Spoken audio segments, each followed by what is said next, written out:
Hi, my name's Phil. I'd like to talk about politics. In this video, I'd like to return to the issue of dealing with trade problems between Britain and Northern Ireland.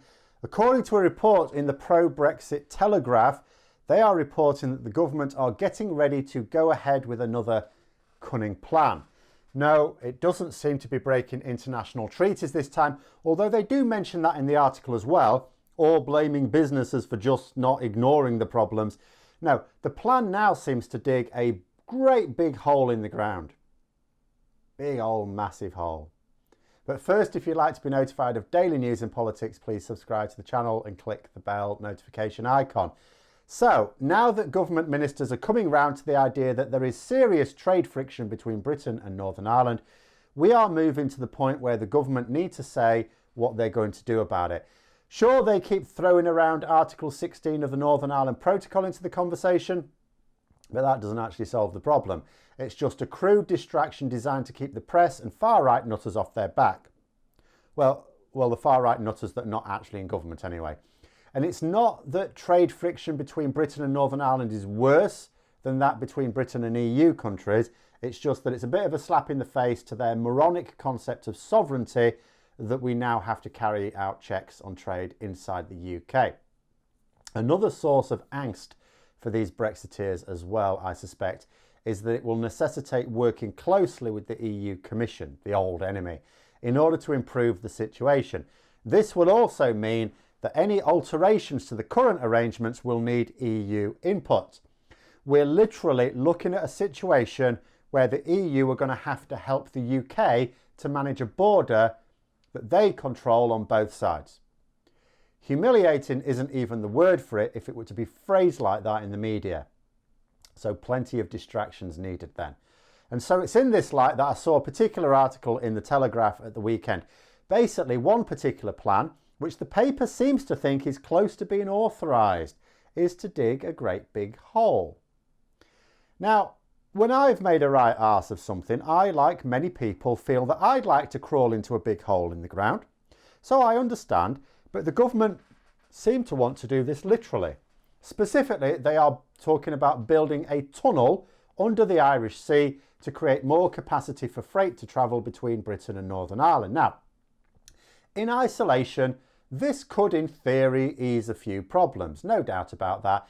If you had a tunnel, you can transport freight under the sea as well as over the sea. You know, when one of the big problems with trade was in the form of delays and we can't really expand the infrastructure that much, spreading those delays across an extra port effectively would certainly speed things up. That is assuming that you have a ready-made tunnel to go into operation. But there are a few small snags with this plan. First, well, this wouldn't actually solve the major sources of trade friction because that can only be done by working with the EU to set up systems that reduce the hindrance to goods that are not heading to the Republic of Ireland. However, I'm not about the silver bullet. You know, I get that something that solves part of the problem is part of the solution. But second, we do have form on building tunnels under the sea. You know, we did it between England and France. Marvellous time when it opened. But it didn't have to take a long time. About 3 decades, in fact, in terms of planning and building. Now, I can absolutely believe that the process would be quicker on this occasion. More sophisticated modelling techniques, for example, I'm sure would knock years off the time, but it would still take a lot of years. This can't be a situation where someone thinks, but modern technology, we can do it in a flash.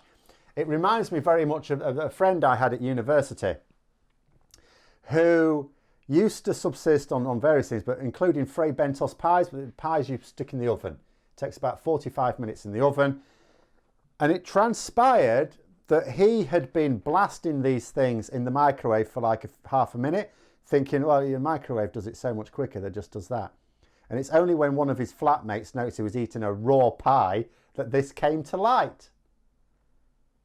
So no, it may knock off a considerable amount of time, modern methods and the fact that we've learnt, but at the same time it will still be a long, old process. In other words, this small part of a solution will not be any part of a solution for a very long time to come. It certainly won't help the businesses struggling right now. It will also do nothing to prevent businesses in Northern Ireland and Britain trying to rearrange their supply lines to avoid trade across that Brexit border altogether.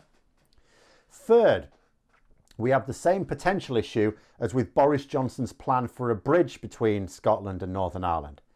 Actually, I suppose we have two potential issues, because just as when he was Mayor of London, Prime Minister Boris Johnson gets all excited about major engineering projects, that he thinks will form the basis of some sort of immortality for him as the one who authorised them, but he's soon distracted when he sees the next butterfly. Lots of money spent on feasibility studies and the like, and then no project delivered at the end of it. Does anyone know what happened to those plans for a bridge between Scotland and Northern Ireland? It seems to have gone rather quiet, hasn't it?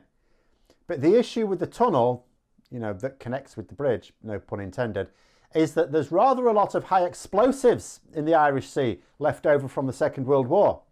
I gather it was maybe considered feasible to avoid it for the bridge if you didn't take the shortest route across. I'm not so sure with the tunnel. It's not immediately obvious to me how it will help solve Brexit problems if we blow up the tunnel and drown half of our lorries in it. 4, on a more practical note, I am reliably informed that there are different types of rock. Yes, I know I'm a scientist, but I made a point of avoiding learning anything about rocks at all, and I mercilessly take the piss out of geology teachers for their love of the subject. And in a form of advanced retribution for this, I actually spent my 3rd year at university living with some geology students. But I gather that what you have between England and France is sedimentary rock. Okay, that checks out, White Cliffs of Dover and all that. Apparently, what we have between Scotland and Ireland, the route for the tunnel, is igneous rock. Little bit harder to get through, I imagine. So although we may gain time spent on planning due to better knowledge, more advanced tools, that time could well be lost in the painstaking process of chipping away at much harder rock. We may well be talking a Shawshank Redemption type scenario here. 5. It's not altogether clear that the United Kingdom will last long enough to complete this endeavour. I earnestly hope that it does, but we must be realistic. This government plan is reported to be connecting Scotland with Northern Ireland under those explosive infested waters. It would be more than a little embarrassing if Scotland left the UK and we left them with a parting gift of a hole in the ground. Maybe Scotland would complete it and gain whatever benefits it has to offer. Of course, if Scotland rejoined the EU, then they'd have much freer trade with Northern Ireland, ironically, anyway, than we would. That'd be really weird, wouldn't it? Yes. If Northern Ireland was still part of the UK then and Scotland were not, Scotland rejoins the EU. I don't know about the timeline in all this, how realistic it is. But if, let's just say it happened fairly quickly, it probably wouldn't, but let's say, then, Scotland could have freer trade with Northern Ireland, a part of the UK, than the rest of the UK. Brexit just blows your mind, doesn't it? So yeah, anyway, being honest, I have every expectation that we will start to improve the situation for trade between Britain and Northern Ireland at some point. I don't necessarily think soon, because it has to begin with the government facing reality. But I'm really not sure that this tunnel is going to make that difference. I'll be honest, I don't see it ever being built. I don't see a single spade being purchased for the project. But that is based on Boris Johnson's track record of never actually following through on any of his grand plans. But those are my thoughts. Let me know yours in the comments below. Hope you found the video interesting. If you did, don't forget to click the like button. If you'd like to support the channel further, please also click the Patreon link for details. And until next time, I'll see you later.